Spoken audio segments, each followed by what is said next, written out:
যারা এতদিন বিভিন্ন রাজনৈতিক দলের নেতা ও কর্মীদের উপরে পচা ডিম ছুঁড়ে মেরেছেন, তারা অবশ্যই এই ভিডিওটা দেখবেন। কারণ আপনাদেরও ভাগ্যে সেই একই পরিণতি ঘটতে পারে 5টা বছর পরে। একটু অপেক্ষা করুন, ক্ষমতা চিরস্থায়ী নয়। দেখুন, এই যে ডিম থেরাপি প্রথম সূচনা ঘটে আমাদের এই সোনারপুর এলাকা থেকে। অভিষেক বন্দ্যোপাধ্যায় যখন এই সোনারপুর এলাকায় তিনি এসেছিলেন, আর সেখান থেকেই প্রথম ডিম থেরাপির সূচনা হয়েছে। তারপর থেকে এই ডিম থেরাপি একটা ট্রেন্ডিং এ চলে গেছে। আর এই ডিম থেরাপিকে নিয়ে অনেকে প্রশংসা করেছেন, আবার অনেকে এই ডিম থেরাপির বিরোধিতা করেছেন। আর যে কোনো রাজনৈতিক দল আপনারা দেখেছেন, জ্বলন্ত প্রমাণ তার। কংগ্রেস এসেছে আবার চলে গেছে, বামফ্রন্ট এসেছে আবার চলে গেছে, তৃণমূল সরকার ছিল আবার চলে গেছে, এখন বর্তমানে বিজেপি সরকার। তাই অনেকে এই ক্ষমতার জোরে, ক্ষমতার অপব্যবহার করে ভাবছেন যে ডিম থেরাপি চালিয়ে যাব। এটা কিন্তু তারা ভুল ভাবছেন, কারণ মানুষ কিন্তু দেখছে। বেশি নয়, 5টা বছর অপেক্ষা করুন। আর এই 5টা বছর পরে এই একই পদ্ধতিতে সাইজটা হয়তো বড় হতে পারে কিংবা একই থাকতে পারে, ডিম কিন্তু ফেরত পাবে। তাই আগে ভাগে সাবধান হয়ে যাওয়াটাই ভালো। আর এই কথাটা কে বলছে? এই কথাটা বর্তমান শাসক দলের বিধায়ক, যার নাম জিতেন্দ্র তিওয়ারি। তবে এই বক্তব্যের মধ্যে আরেকটি বক্তব্য খুঁজে পাওয়া গেছে, সেখানে একটা অন্যরকম গন্ধ পাওয়া যাচ্ছে। তবে সেই গন্ধ সম্পর্কে আপনাদেরকে বলবো, অবশ্যই বলবো। তার আগে আপনারা এই ভিডিওটা একটু দেখে নিন।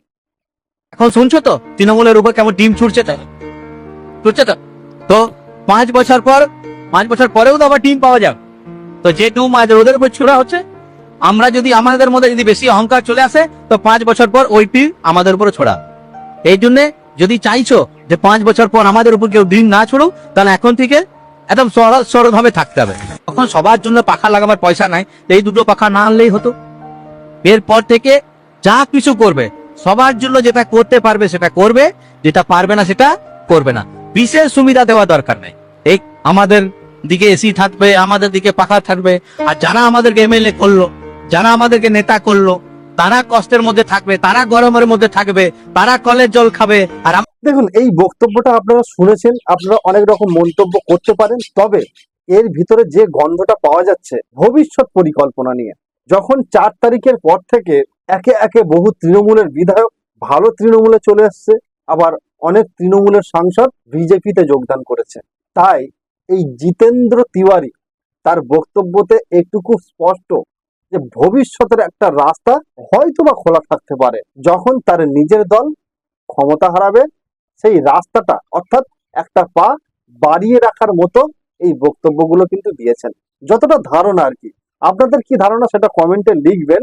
তবে এখনকার রাজনৈতিক বর্তমান পরিস্থিতি হিসাবে এই বক্তব্যটা কিন্তু সামনে উঠে আসছে। জানি না ভবিষ্যতে এই জিতেন্দ্র তিওয়ারির রাজনৈতিক মতাদর্শ ঠিক কি হতে চলেছে। যদি তার দল কখনো ক্ষমতাচ্যুত হয়, তাহলে এই জিতেন্দ্র তিওয়ারির বক্তব্যকে হাতিয়ার করে জিতেন্দ্র তিওয়ারি জায়গা করতে পারবে অন্য কোনো রাজনৈতিক দলে, সেটা সময়ই বলে দেবে।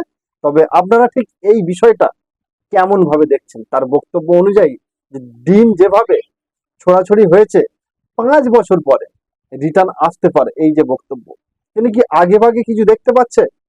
এবং তার সাথে সাথে এই যে ভোলা ভালা কথা, যে ব্যবস্থা যদি করতে হয় পাখার, তাহলে সকলের জন্য হোক। যদি সকলের জন্য না হয়, তাহলে আমার জন্য করার দরকার নেই। কারণ যাদের জন্য আমি নেতা হয়েছি, যাদের ভোটেতে আমি নেতা হয়েছি, তারা যদি কষ্টে থাকতে পারে, তাহলে আমি কেন থাকতে পারবো না? এই কথাটাই কিন্তু অনেকের মন জয় করে নিয়েছে এই জিতেন্দ্র তিওয়ারির বক্তব্যে। এখন ভবিষ্যৎ বলবে তার রাজনৈতিক বক্তব্যের আসল অর্থটা কি। অবশ্যই আপনাদের গুরুত্বপূর্ণ মতামত ভিডিওর কমেন্ট বক্সে জানাতে ভুলবেন না। এবং দেখা হচ্ছে পরবর্তী কোনো নতুন ভিডিওতে। ততক্ষণ আপনারা ভালো থাকবেন, সুস্থ থাকবেন এবং নমস্কার।